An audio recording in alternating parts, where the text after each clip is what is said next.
Você não estar vendo não significa que não exista. Estranhamente, a ciência não se preocupa em repassar às pessoas o potencial do campo biomagnético do ser humano. Sabe-se dessa realidade, mas procuram evitar, pois tem tudo a ver com a verdadeira evolução que muito tem se falado nos últimos milênios. Não só a evolução tecnológica, não só a evolução do conhecimento. Infelizmente, a nossa necessidade de adorar a inteligência, a evolução do outro, nos faz transformar o conhecimento em algo místico, em algo mítico, divino.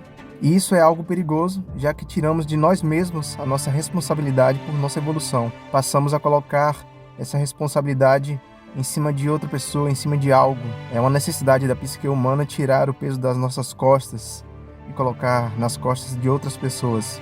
Mas eu gostaria de iniciar esse vídeo tentando fazê-los enxergar algo que provavelmente deve estar invisível aos seus olhos, mas está vibrando ao nosso redor e pode ser captado de algumas formas. Então eu gostaria de passar para vocês 2 experimentos que vocês podem fazer depois que assistir esse vídeo.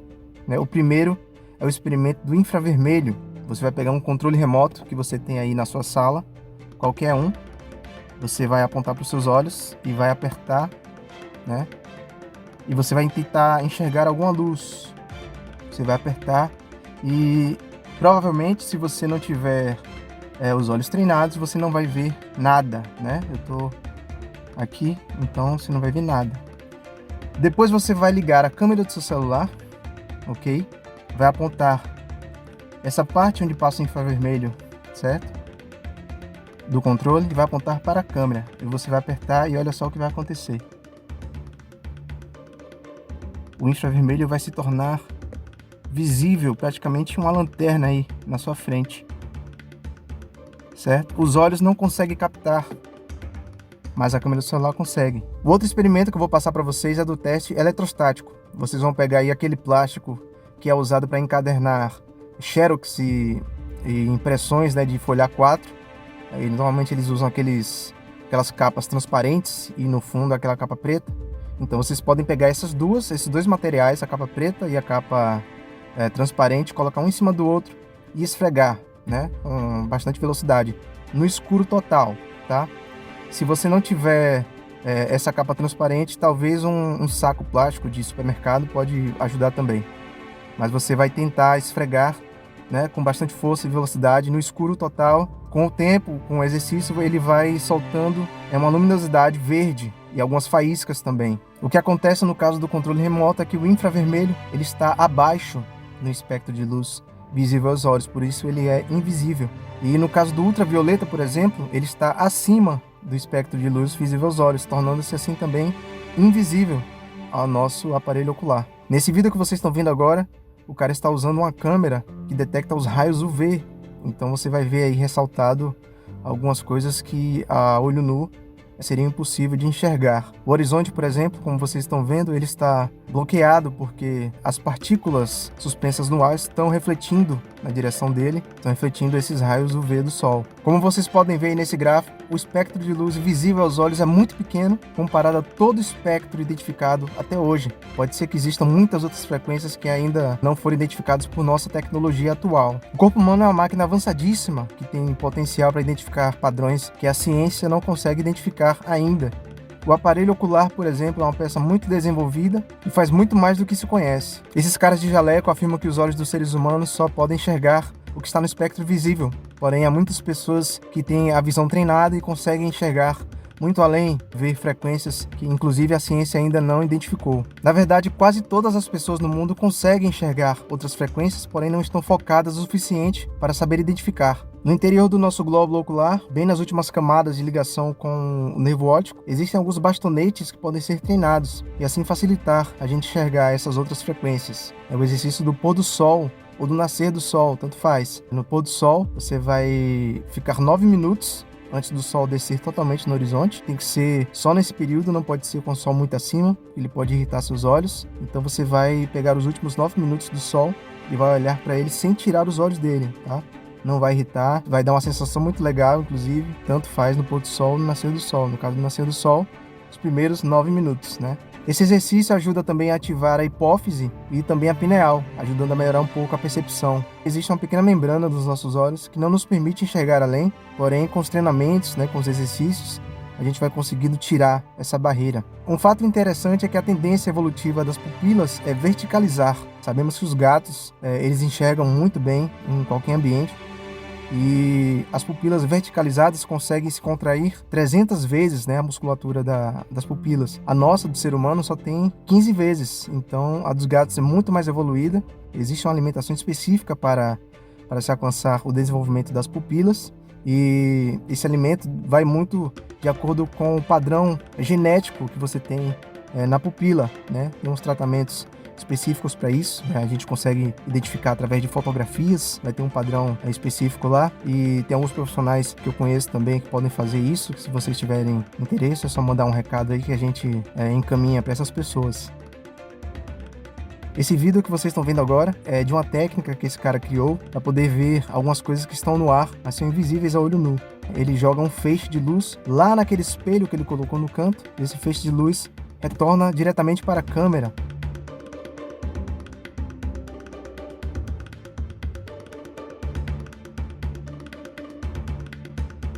É um efeito óptico muito parecido como a luz entra nos olhos verticalizados.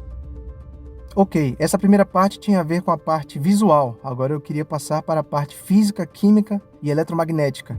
O segredo do campo biomagnético é a química contida no corpo, resultado da produção e transporte de todo esse material. O coração é a bomba que faz o sangue correr e arrastar em forte atrito contra as paredes do sistema circulatório, como um fósforo sendo riscado ininterruptamente. O sangue é um líquido viscoso, espesso, responsável pelo transporte de todo o material que o corpo precisa absorver e expelir. Ferro, vitaminas, hormônios, CO2, oxigênio, minerais, tudo isso carregado com células elétricas. E a mitocôndria que é responsável por isso.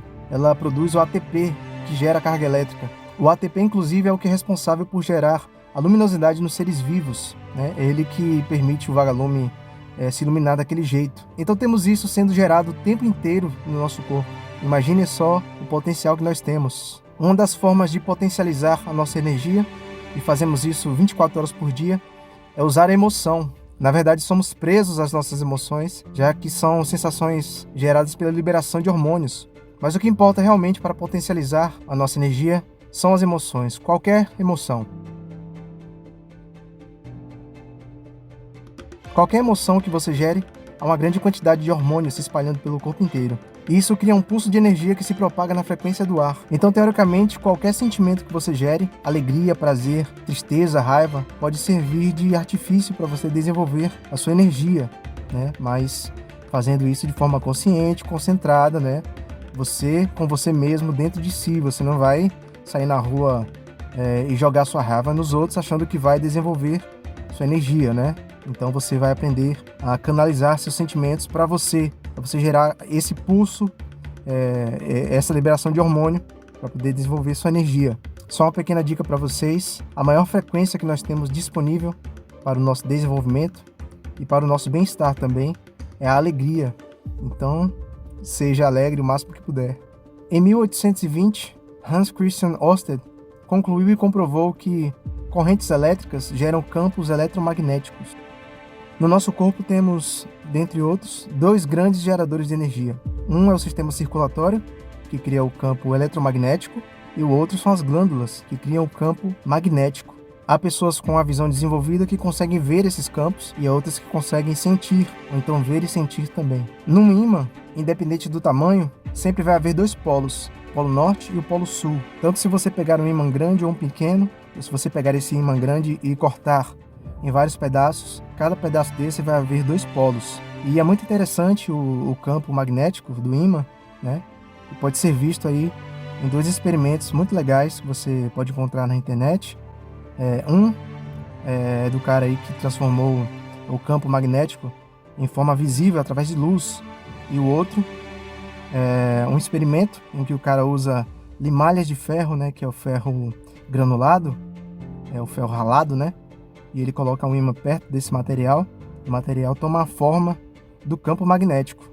Algumas glândulas, principalmente as endócrinas, assim como nosso aparelho digestivo, nosso aparelho reprodutor, geram esses campos magnéticos com seus polos, né? Projetando para frente e para trás, também para os lados e para cima, dependendo da glândula e de onde está sendo processado essa química. Mas nós temos 7 pontos principais, que são os mais conhecidos e podem ser facilmente vistos por quem já tem a visão treinada. Começando pelo topo da cabeça, temos o campo gerado pela pineal, que emite um polo para cima, então ele sai aqui no coronário. Nós temos o campo gerado pela hipófise pituitária, que projeta na frente e atrás. Temos o campo gerado pelo laríngeo também, que se projeta nos 2 lados. O do cardíaco, que faz a mesma coisa. O do plexo solar, que fica aqui na boca do estômago, em uma rede de neurônios que temos aqui. Temos o do umbilical, que é do aparelho digestivo.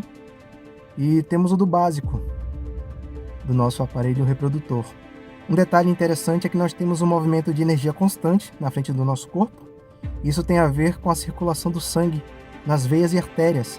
Nós temos o coração empurrando o sangue limpo para descer o canal principal da veia e puxando o sangue venoso para subir no canal principal da artéria. E o trânsito desse sangue, um subindo e outro descendo, é o que é responsável principalmente por fazer esse polo magnético, dos pontos principais girarem, como vocês podem ver nesse vídeo demonstração aí.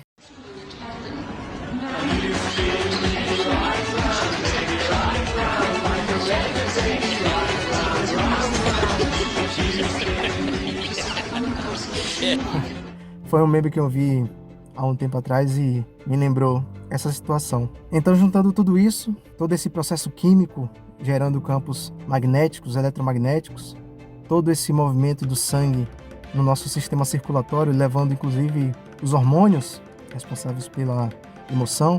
Os hormônios, para quem não sabe, são em formatos de cristais. Se você fizer uma breve pesquisa aí sobre os principais hormônios nossos, cortisol, adrenalina, são todos em formatos de cristais. Então temos todo esse aparato elétrico, magnético no nosso corpo, e com tudo isso não seria exagero dizer que você brilha mais que uma estrela. Curiosidade número 1. A ciência não sabe explicar com exatidão como funciona o arrepio. Eles dizem que é um sinal que o cérebro emite para fazer o corpo amenizar do frio, Seria uma herança genética do passado. Porém, eles não explicam por que os pelos ficam rígidos, Os pelos não têm musculatura, só tem a micromusculatura, que é a base do pelo, Então, na verdade, ele recebe um pulso elétrico que leva energia estática para os pelos, Curiosidade número 2. O theremin é um instrumento musical que, para tocá-lo, basta você se aproximar dele. Ele capta o seu campo biomagnético e quanto mais você se aproxima ou se afasta, ele gera um som diferente. Então é um instrumento que está captando a frequência do seu corpo. Curiosidade número 3. A distorção óptica começa no formato da nossa córnea. Assim como as câmeras, os nossos olhos não enxergam a realidade como ela é 100%. Nós recebemos um sinal de luz distorcido e esse sinal é transformado em pulsos elétricos para assim formar uma imagem na nossa cabeça. Ou seja, o só acredito vendo talvez não seja o suficiente. Curiosidade número 4. O brasileiro Fernando Gallenbeck descobriu como coletar eletricidade do ar.